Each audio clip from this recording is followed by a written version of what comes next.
So,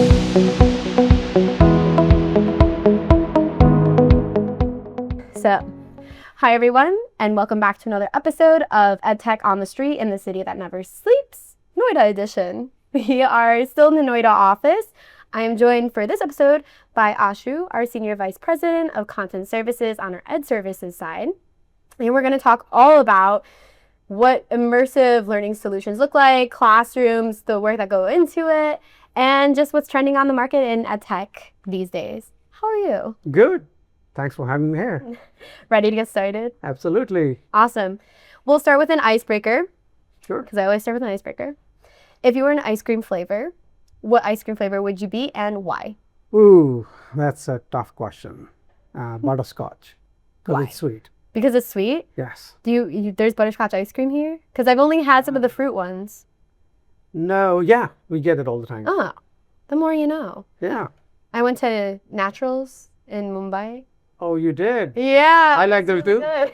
They're good. They're good. The chiku was my favorite, Yeah. probably. I was like, I never heard of it before. I tried it for the first time. It was so Yeah. delicious. It's probably one of my favorites as well. Oh, yeah? Yes. See? It's a favorite. If you haven't tried it, you got to go try it. Yes, you must.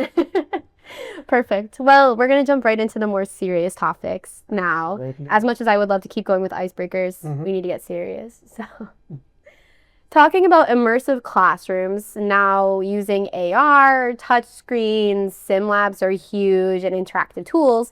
What do they offer that traditional classrooms don't usually offer? Yeah.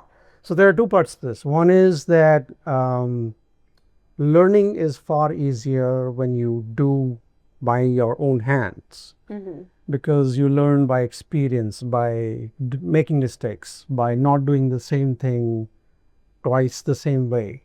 Mm-hmm. And so these tools are really helping you simulate the real world scenario. And what you're doing is playing it out in your mind and then doing stuff. So that learning is a next level of learning. Mm-hmm. Now, when it comes to classrooms, what really helps is when the teachers can now simulate that in the classroom, which would normally not be feasible, and then take instant feedback on how the students are learning and is there any other aspect that needs to be addressed right there. Mm-hmm. So it is a real-time interactive way of students to learn, Mm-hmm. and the teachers get more enabled by getting more feedback on how the learning process is working out. So that's a superb way to teach. Mm-hmm. I think it also has the element where, as you mentioned, creating opportunities maybe they wouldn't have had before. Especially, I've seen this in schools where they don't have, say, a physics lab or chemistry lab, and they use VR or AR to simulate that experience. So when the students have the opportunity to go into a lab, they're already prepared to go. Not only that, there are certain things you can't do in a lab. Okay. You know, for example, physical world experiments that you want to understand how glaciers work or what will happen to the ice as a certain temperature rises. There are certain things which are simply not feasible Right. to be done or too dangerous to do. Mm-hmm. If I were to make a mistake in a chemistry experiment by mixing two wrong chemicals, it can Yeah. lead to dangerous situations. Sure. So having a safe environment where you can do and make a mistake without, a bad consequence, Mm-hmm. you can learn quite a lot. I didn't think about it from that way, especially in terms of doing experiments that maybe were not possible and creating that simulation with the glaciers or polar ice caps melting and just understanding that more. That's an interesting point. I like that. Absolutely. Wow. Okay, well, continuing forward, talking more about the rising concerns about risks of bias or unfairness in any AI-powered learning, tools, content, suggestions. What should designers, educators, students do to make sure tech supports every learner fairly? Yeah, I think, first of all, never use GPTs the way they are. They are very capable today, and their capability is improving with time. But the best way to use AI is to train them, is to have your own setup where you can do your own guardrails. And those guardrails are the first step of getting the right kind of outcome. The second step is to have a human in the loop. You must ensure that whatever is the outcome has been reviewed by somebody before it is consumed by students. I don't think we're there yet in terms of having AI independently interact with students on their own with 100% accurate outcome being given by AI at this point in time. But with curated content which is being created using AI, that is possible through reviews done by humans, and that's a very correct way of doing things. So talking about these guardrails, because I feel this is now more coming up into conversation and discussions, what do these guardrails look like when it comes to designing the AR sim labs or other content solutions, not just for Magic, but on the full industry? Yeah, I think when you're learning a topic, what you need is scientific accuracy. You don't want distractions. You don't want, as you said, bias. Yeah. So guardrails is about ensuring that the responses that we get from AI are within the boundaries of what we want it to give, instead of chugging along in a different direction, which is not exactly leading to the right outcomes from a learning perspective. So I think the important aspects of setting those guardrails is about adjusting your parameters, giving your instructions in a manner where you are explicitly defining what is the outcome that is needed, what is not, what you're looking for, and what are the things that must be taken care of. Those are the things that are parameters that have to be given as input as you're generating the outcomes from AI. So also helping on a level in terms of prioritization as well with the output. Absolutely. Okay. I like that. Now moving more into screen time, because with AI, more of the tech, we do a lot of digital learning, solution building. People are always concerned about screen time, especially for young children who are very impressionable, still developing their organs, etc. How can schools balance tech use with student well-being? See, I think using tech is important nowadays because it's giving you a dimension or a method of learning that is essential, and that's important. How do we curb the time? That I think can be done by making a very focused learning period where you are asking the student to do very focused activities. And that can come through learning activities that are really engaging. So if you have like a sim lab where the students are trying experiments, it would be very highly interactive. They would learn through making mistakes, but it would be a very finite package or time-driven activity where you would finish doing this in a limited period of time.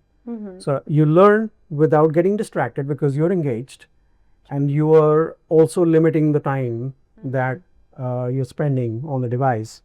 So if the schools can do that, define very specific learning objectives for these interactive elements that the students are interacting on the phone or on the devices that they are using, that is the right way to do it.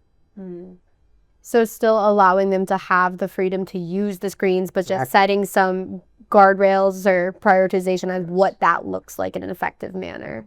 Yeah. It's as you said, you can't really avoid tech these days. Absolutely. Yeah, so we need to still use it in school. The idea is to leverage the best of the world, of what the digital world can offer from a learning perspective. And as we talked about, doing hands-on activities where the students are making mistakes, actually learning from their mistakes, and then doing this again, and then learning that depth of knowledge that they get out of doing this hands-on is priceless. And so it's important to let them explore using these devices, but at the same time, of course, we want to limit that. So if the activity is focused, if it's targeted towards a certain learning objective, and we do a bite-sized learning approach, then you are getting to a usage pattern that is very controlled. Yeah. Yeah, I like the learning outcome focus. I think that's even more, I've talked about it with Eric in our New York office, but as defining what the learning outcomes are with now this whole AI element coming with it, because we can't use the traditional outcome measurement now that we use with AI. Absolutely. Well, not to keep talking about AI, but we're going to move into our last question, which is about AI. From AI-driven platforms to immersive spaces, what core changes do you see coming to how teaching happens in the next few years? Yeah, that's a really interesting question. Firstly, I think that what AI is doing is helping students learn.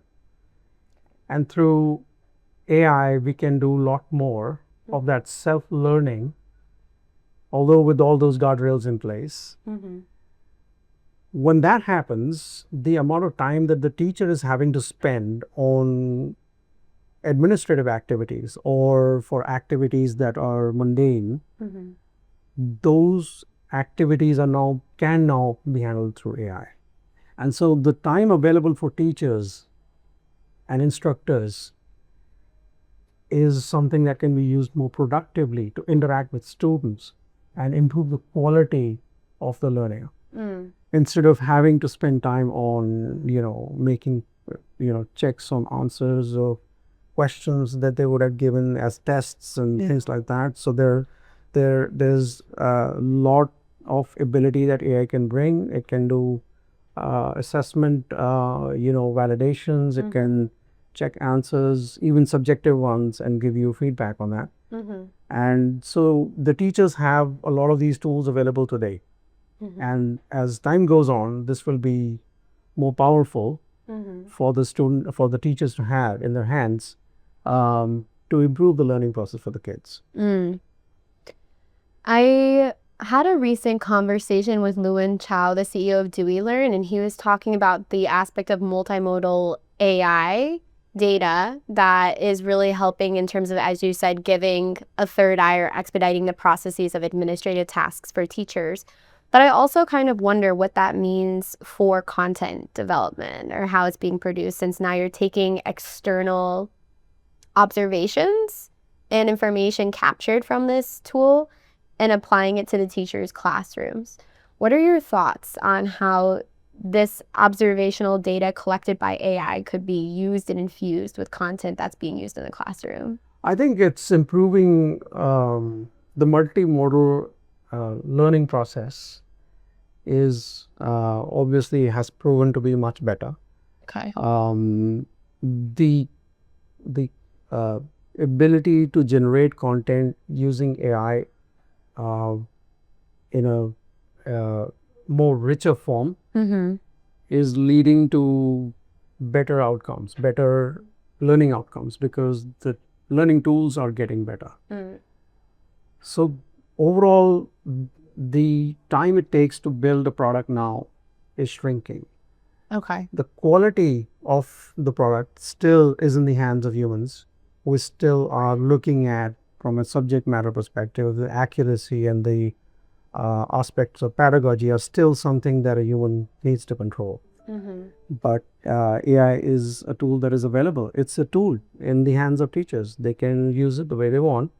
And not just teachers, but the authors creating those content, and to use it in a manner which is improving the the content that is being consumed by the students.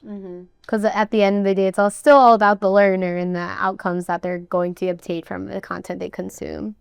Yeah, awesome.